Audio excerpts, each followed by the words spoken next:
सत्संग जियो। जीव जन्म लेता है। जन्म के टाइम हम कहते हैं कि जन्म से लेकर के 1.25 महीने तक आम जीव जानते हैं। बच्चे को देखते हैं, बच्चा कई बार हंसता है, कई बार रोता है।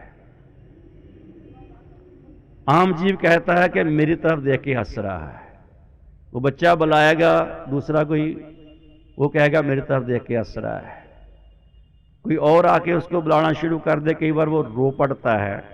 कहते हैं ये पता नहीं क्यों रो पड़ा, डर गया है या क्या बात है। असल में कि वो बच्चा जन्म जरूर लिया, उसका ध्यान जहां है ही नहीं है। वो किसी की तरफ देख के हंसता नहीं है, किसी की तरफ देख के रोता नहीं है। उसका ध्यान तो, उसकी लिव तो पीछे जुड़ी हुई है। अगर वो स्वर्गों से आया है, अच्छी रूह अच्छी आत्मा है, वो उसका ध्यान उस सतगुर से, परमेश्वर से लिव जुड़ी हुई है, तो उसको उसके बिछोड़े में रोना आ रहा है। जब उसको थोड़ी सी जागृति आती है कि मैं उससे टूट के यहां आ गया हूं संसार में, तो उसको लगता है कि मैं अपने मालिक से बिछड़ गया हूं, वो तो उस जात में रोता है। जहां वो किसी और परिवार से बिछड़ करके उसका एकदम जन्म हो गया है, तो उधर की याद उसके अंदर बनी हुई है, इसलिए रो रहा है उनको याद करके। आम जीव समझता है कि मेरे को देख करके रो रहा है। कई बार हंसता है, पिछली याद को अच्छी उसके अंदर आती है तो उसको देख के हंसता है। सतगुर की याद उसके अंदर एक मीठी याद, प्यारा स्वरूप सामने आता है तो उसको देख करके वो हंसता है। भाव लेव उसके पीछे जुड़ी हुई है, यहां नहीं है। लेकिन इसीलिए ही बच्चे को कहते हैं कि बच्चा एक वो सुच्चा शीशा है जिसमें से रब नजरी आ जाता है। बच्चा एक ऐसा सुच्चा शीशा जिसके अंदर काम क्रोध लोभ मोह कार नहीं होता, जिसके अंदर परमात्मा की याद अगर हम पैदा करना चाहें तो बहुत जल्दी हो सकती है, बहुत जल्दी उसकी लिव जुड़ सकती है उस मालिक से।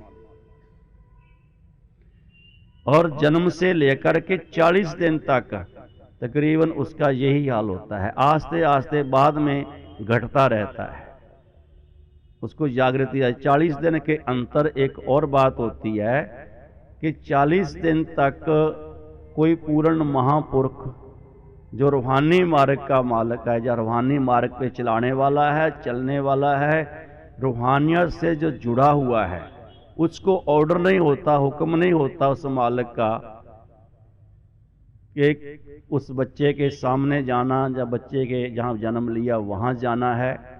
क्योंकि उन दोनों के अंतर अगर कहीं कोई पूर्ण महापुरुष वहां आ जाता है तो उसके लेखों में तब्दीली आनी शुरू हो जाती है, कि उसने बचपन से ही दर्शन कर लिए हैं उस ज्योत के, उस महापुरुष के जिसके अंतर ज्योत प्रगट है। और 40 दिन तक जिसको विद माता कहा गया या विधाता कह सकते हैं हम, जो कि उसके लेख लिखता है पिछले जन्मों के कर्मों के मुताबिक। किसी के जन्म, पिछले जन्मों के कर्म बहुत अच्छे हैं, उसके मुताबिक उसके लेख बनते हैं, वो लेख लिखे जाते हैं। 40 दिन तक वो चलते रहते हैं।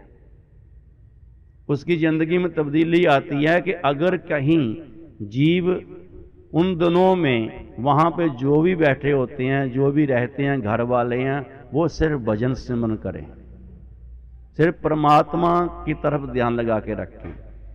जो भी बच्चे को उठाता है समझो परमात्मा का सिमरन करने वाला होना चाहिए, ताकि बच्चे के अंदर वो तब्दीली आ सके, बच्चा रूहानी मार्ग पे चल सके, रूहानी सोच बन सके, उसकी पवित्र ख्याल उसके अंदर पैदा हो सके, पवित्र उसका ध्यान बन सके, उसको काल की माया का उसके ऊपर असर ना हो सके। अगर कहीं बचपन से ही, जन्म से ही उसके अंदर ये चीज है, ये सच्चे ख्याल आ जाएं, उनको ऐसी संगत मिल जाए, सोबत मिल जाए, लेकिन और उससे भी पहले अगर माता पिता का शौक है कि मेरा पुत्र बहुत अच्छा होना चाहिए, मेरा बच्चा अच्छा पैदा होना चाहिए, अच्छे विचारों वाला होना चाहिए, परमात्मा का ध्यान करने वाला होना चाहिए, नाम रोशन करने वाला होना चाहिए, तो उनके ख्याल पहले ही पवित्र होने चाहिए। उनके ख्यालों में परमात्मा का ध्यान होना चाहिए, परमात्मा की याद में रहने वाले माँ बाप होने चाहिए। फिर जाकर के वो चीज़ पैदा होती है जिसको कहते हैं कि जा तो कोई सूरमा, जा को बहादुर, जहाँ कोई साधु, कोई गुरमुख सज्जन, कोई देव रूह, देव आत्मा जन्म लेती है वहां पे, ऐसे नहीं लेती। सुच्ची खुराक हो उसके घर में, तब जाके वो बात बनती है। सुच्चे विचार हों तब जाके बात बनती है, तब जाके बच्चा फिर वैसा निकलता है। सो नानक नाम चढ़दी कला, तेरे पाने सर्बदा भला।